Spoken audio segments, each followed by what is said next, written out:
안녕하십니까. 향신동 행복한 사람들 TV에서 오늘도 지난 시간에 이어 매도인의 하자담보 책임에 대해서 말씀드리겠습니다.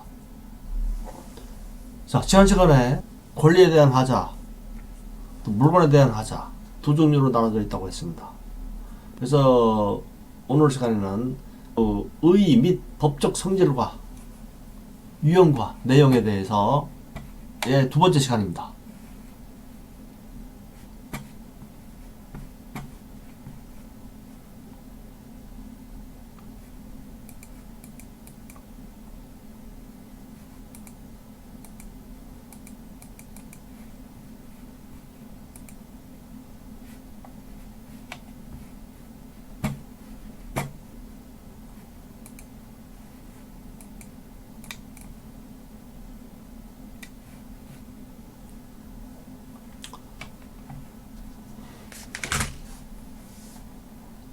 매도인의 하자담보 청구권 종류는 뭐가 있을까요? 계약 해제, 대금 감액 청구, 손해배상의 청구권, 완전 물급부 청구권, 하자 보수도 이렇게 있다고 봅니다.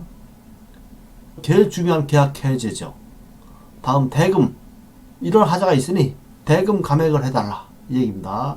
계약 해제는 뭐 두말할 것도 없고 계약하지 말 다시 원 상태로 하자 이거고요. 대금 감액, 금액을 깎아달라 이거고요. 손해배상 보수하는데 손해가 났으니 뭐 500만원 1000만원 손해배상을 해달라 이 얘기고요. 완전 물급부 청구권 이거 뭡니까? 새 것으로 바꿔달라 이거죠. 우리가 자동차 같은 거 리콜 있잖아요. 새 걸로 바꿔주는 거 이겁니다. 또 하자 보수, 이거 하자 보수해달라 이런 얘기입니다. 그래서 이렇게 나눠져 있습니다. 그러면은 매도인의 하자담보 청구권 요건은 무엇일까요? 매수인이 선의 무과실, 지난 시간에 선의 악의 말씀드렸죠. 선의가 뭡니까? 모르고 과실이 없고 를 전제로 거기에 물건의 하자를 이미 알고 있었거나 악입니다. 알았습니다. 우리가 그 아파트를 매매 과정에서 보러 갔는데 거기 임차인이 얘기를 했어요. 이건 말이야 그 누수가 생겨서 위에 집에서 누수가 생겨서 지금 문제가 된다. 아니면 아랫집에서 무슨 누수가 있다 라는 문제. 그 살고 있는 임차인이 아니면 살고 있는 매도인이 얘기를 했습니다. 그럼 이미 알고 있는 거 아니에요. 악입니다. 알 수 있었던 매수인은 하자담보 책임을 물을 수 없다고 봐야 한답니다. 단 제한물권 등 권리의 하자에 대해서는 악의의 매수인도 행사할 수 있답니다. 이때 선의 약간 알지 못한 거 같죠? 무과실 책임은 이 매수인이 알지 못했다는 거라든가 과실이 없다는 책임은 매도인의 입증 책임이 있다는 얘기죠. 매도인이고 입증을 해야 됩니다. 다시 설명을 드릴게요. 이 부분에 대해서 우리가 참 일반인들이 헷갈리는 부분이 많습니다. 자, 집을 보러 갔습니다.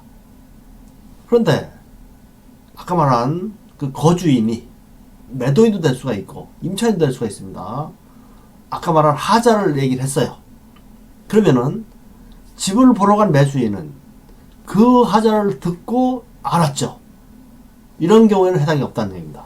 왜요? 법에서는 이거를 알았기 때문에 그 매매 금액에 산정을 했다는 그 판단을 한다는 거예요. 매도인의 하자담보 책임은 무과실 책임이며 잔금 시에 하자가 없었다고 해서 면제되는 책임이 아니며 오히려 잔금 시에 이 말이 중요한 얘기인데요. 자, 우리가 그 계약을 했어요.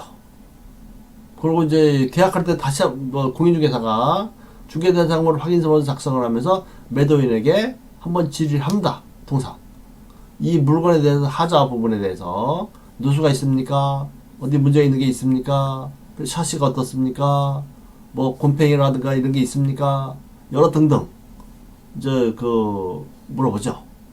그랬을 때 그 얘기입니다. 지금 아니면 잔금 때 얘기예요. 그 그런 어떤 그 공인중개사는 중개대상물 확인 설명서 작성을 하면서도 질의를 하고 매도인이나 임대인한테 질의를 하고 잔금 때도 또 확인을 하죠. 마지막으로 보통 2번의 확인 과정을 거칩니다.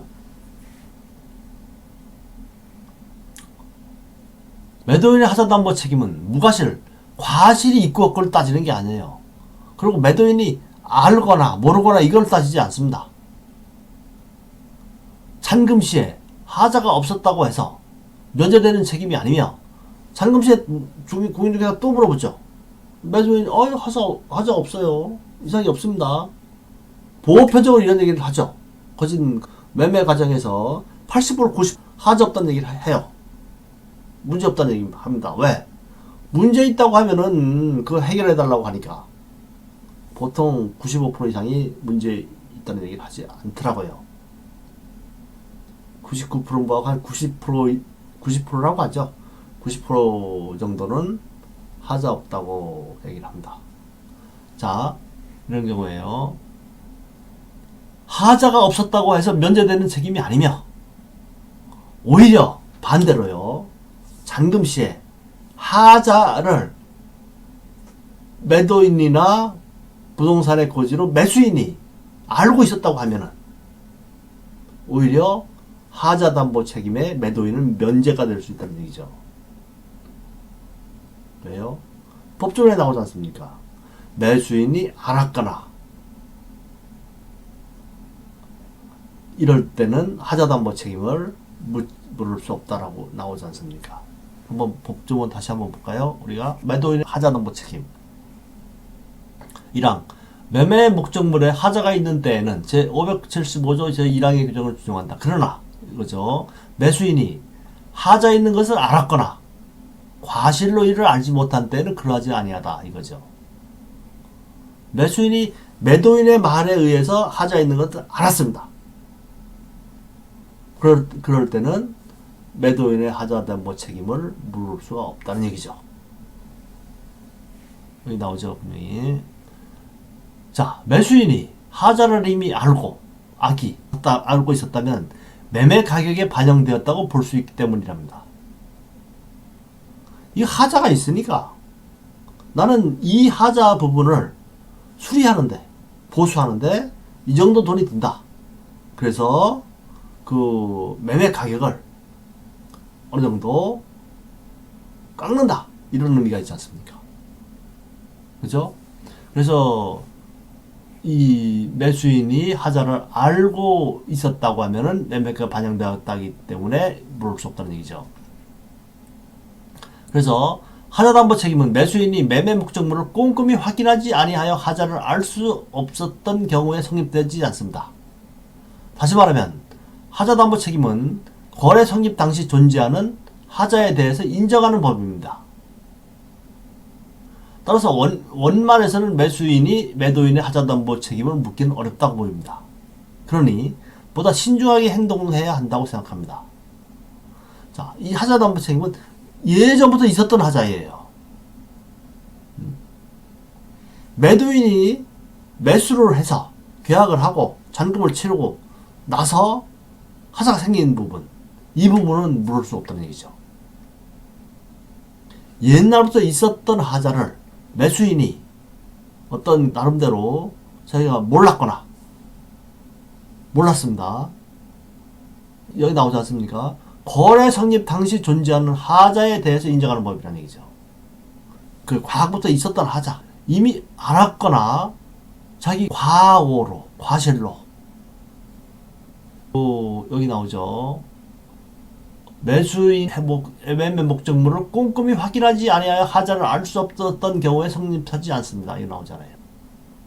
이거에 대한 법적인 내용이 또 다시 한번 확인해 보겠습니다. 580조 매매 목적물에 하자가 있는 때에는 575조 제1항을 규정을 준용한다. 그러나 매수인이 하자 있는 것을 알았거나 과실로 이를 알지 못한 때는 그러하지 아니하다. 이런다. 그 이 과실이라는 얘기가 의미가 상당히 그 포괄적이더라고요. 크더라고요.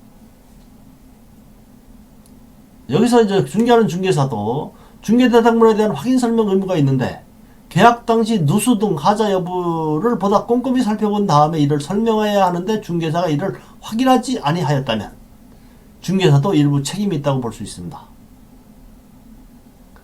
중개사는 보통 계약 시에 매도인이나 임대인에게 구두로 물어본 것만 가지고는 확인 설명을 다 했다고 볼 수 없다는 얘기죠. 그래서 제가 말씀드린 대로 계약 시라든가 잔금 시 매도인, 임대인은 중개사가 확인 설명에 대해서 물건에 대해서 정보를 지적을 하면 그분들은 90%가 하자 없다 얘기예요. 그래서 중개사는 이것만 갖고 물어본 것만 가지고는 확인 설명 의무를 다 한다고 볼 수는 없다고 한답니다. 그래서 중개사도 중개를 할 때는 그분들의 하자에 대한 것만 듣고 내용을 결정하면 안 된다는 얘기죠. 매도인의 하자담보 책임은 우선 매도인, 매수인, 쌍방이 상대방의 입증 책임이 있는데 그 입증하기가 만만치 않습니다. 또 그로 인해서 서로 원만한 합의를 보지 못하고 소송을 한다고 하면은 웬만하면 소액 심판이 될 확률이 높고 이런 경우 하자가 언제 발생하였는지 여부에 대해서 감정을 의뢰해야 된답니다. 그래서 그 감정 비용이 대략 한 500만 원 정도 됩니다. 그래서 그 비용이 만만치 않고 소액 사건으로 이런 하자 감정을 하는 것은 매우 어렵고 비용도 만만치 않아 소요되고 시간도 오래 걸리기 때문에 가급적이면 어떻게 해요? 소송까지 하지 말고 매도인, 매수인 조금씩 양보하여 원만한 해결을 하시는 것이 바람직할 것으로 보인답니다. 네. 이것은 뭐 제 말씀이 아니고요. 변호사들의 말씀들이더라고요. 그래서 우리가 보시면은 이 매도인의 하자담보 책임 가지고 감정까지 해가면서 법적인 다툼을 할 필요가 시간도 많이 걸리고 비용도 많이 드는 그걸 할 필요가 없다는 얘기죠. 그래서 어떤 변호사는 이런 말씀까지 하시더라고요. 소액 가지고 금액을 몇 천만 원 정도 몇 천대 이상 이하 얘기하더라고요. 그 이하 되는 금액은 그냥 합의를 하는 게 좋다. 어차피 이거는 조정으로 가기 때문에 그 조정 내용에서도 합의를 본다는 얘기죠. 그래서 몇 대 몇 얼마 이런 식으로 합의를 보기 때문에 우리가 법정까지 가지 말고 우리 매도인, 매수인, 공인중개사 서로 만나서 좋게 합의를 보시는 것이 좋은 것 같습니다. 자, 이번 시간 여기서 마치겠습니다. 사실 법적인 내용을 이렇게 하다 보면은요, 제가 법률 전문가도 아니고 그래서 여러 가지 참 설명하기가 어렵습니다. 이해를 해주시고요. 저는 알기 쉽게 여러분들에게 설명을 해드리려고 노력을 하고 있습니다. 감사합니다. 다음 시간에 또 뵙겠습니다. 행신동 행복한 사람들 TV였습니다. 구독, 좋아요 꼭 눌러주시고요. 감사합니다.